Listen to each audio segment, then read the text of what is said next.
Thanks for clicking on our Hockey Blast Pro hockey game tutorial. I'm Keith Avalone from PLAAY Games. Going to show you how Hockey Blast works. Let's get right to the game table.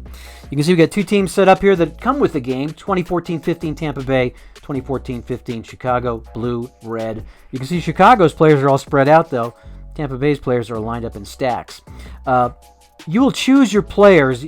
You'll create lines, just like in real hockey. You'll have 4 lines of forwards, 3 pairs of defenders for each team. If you're playing vintage teams, it'll be 3 and 2.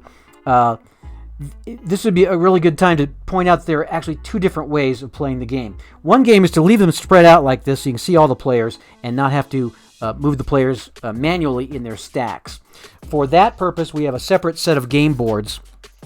They fit together like this. You can arrange the players as we have Chicago arranged on these boards. You can arrange both teams that way and dispense with the movement of player cards and use a token to mark which line and which defensive pair is in the game for each team. The downside to that is you don't get a sense of which players are on the ice right now and matched up against whom that you do get when you're using the stacks method. So we created the game to use the stacks method, and that's the way we're going to demo it really quickly. So I'm going to put Chicago's players in their stacks.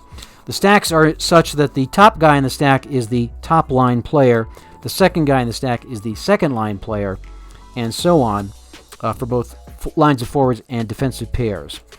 And here we go. To activate the game, we use 2 regular D6s, 1 black, 1 white. Sometimes we read them in 2-digit fashion. Most of the time, though, we just add them, and that's what we're going to do for the face-off. We got our top lines out on the ice. We're ready to play hockey. We roll the face-off. It's a 4. The high face-off player wins the face-off. And we can see that based on the face-off ratings, Taves has a 57, Stamkos has a 50, so Taves is going to win the puck for the Blackhawks. They're going to start the game. First minute of play with the puck and control. So we'll roll the dice, and we'll get a, well, great. We rolled a 7. Anytime we roll a 7, it's a lull. Lull minutes in Hockey Blast are basically 3 minutes of routine action. There's some shots happening, there's some hits, there's some passing, some puck movement, but nothing really consequential happens. So in Hockey Blast, we just dispense with that just by marking off 3 minutes, and we assume that everybody cycled through. Now we're back to the same players on the ice, and we're now in the 4th minute of play. It's one of the great features of the game that keeps the game speeding along. Now, I should mention that because of those results, the rest of the time when you're not in a lull, you're going to usually see action happening, which is another great feature of the game. When you're playing the game, it's action-packed. The lull stuff happens very quickly and painlessly. All right, so we're in the 4th minute now. We're going to have another face-off. Same guys are on the ice, 11. It's waved off. We have a new face-off with new players. So we're going to have 2 different guys come on the ice, and we're going to check again. 5. The visitor's going to win the face-off on this one. With probably I get Strawman and Sharp would be the participants, and it's an immediate play for the visiting team. So this will show you how it works. Plays are set up so that you're going to combine the assist ratings of the 2 players who are combining for the assist and the shot rating of the person shooting. We roll these dice on the play section, and we roll a 4, which on this particular case means the pass is going to go from 0-1 to 0-3 to 0-4. We're going to use these little tokens here to help us demonstrate who's shooting. So the numbers here will correspond to those positions. So for Tampa Bay, it's going to be 0-1 to 0-3, and 0-4 is going to shoot.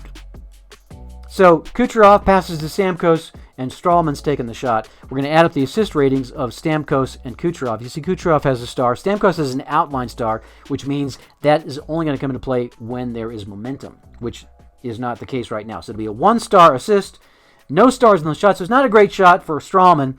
A power rating of 1. We're going to compare that to the goalie's save rating. And Crawford for Chicago on play saves has got 4 stars of save and a 5th momentum star. Again, momentum's not in play right now, so it'll be a 4 stars. The way to interpret this is like this. The black die corresponds with the shot power.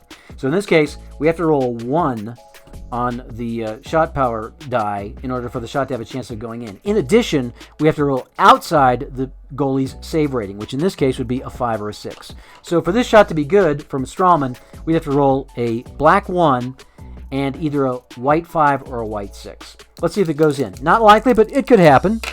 Oh, he got the black 1, but not the white die help. So Crawford makes the great save. We're going to add these two and look on the goalie save chart, and it's going to tell us that the puck was deflected toward the corner, and it's going to ask us, are there 2 squares on the defensive team? We can see that we have 1 square, Duncan Keith, but we don't have another square showing. So because of that, 04 is going to get a rebound shot. So Strawman launched the first shot. The puck ricochets back to him. He'll get a second shot, and this time we're going to use Strawman's shot rating plus 1 star. Every rebound shot gets a bonus star, and it'll be compared to Corey Crawford's shot save rating, which is only 2 stars. So he's great at the first save, not so great at the second. Let's see if Strawman can get it in. Need a black 1. Oh, it's going to be missed. So a total of 9. This time, the goalie will absorb the shot. Crawford will absorb the shot with his body, drop the puck in the corner for a new line. So they withstand the threat from Tampa Bay.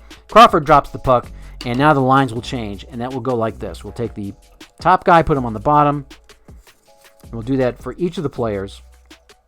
And again, you can dispense with this by using the grid method if you don't enjoy doing this, but the game was designed to be played this way, and of course, we're happy for you to play however you like.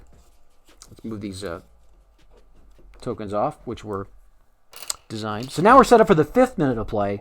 With these players on the ice, we would roll the dice again, and we would determine what happened. That gives you a general overview of how the game works. For a more in-depth view, please click on one of our videos for Hockey Blast. We've got a number on our YouTube channel, or one of the other Play Gamer YouTube shows for Hockey Blast. You can just do the search function in YouTube and find those. Thanks a lot for watching, and hope you enjoyed seeing our mini tutorial on Hockey Blast.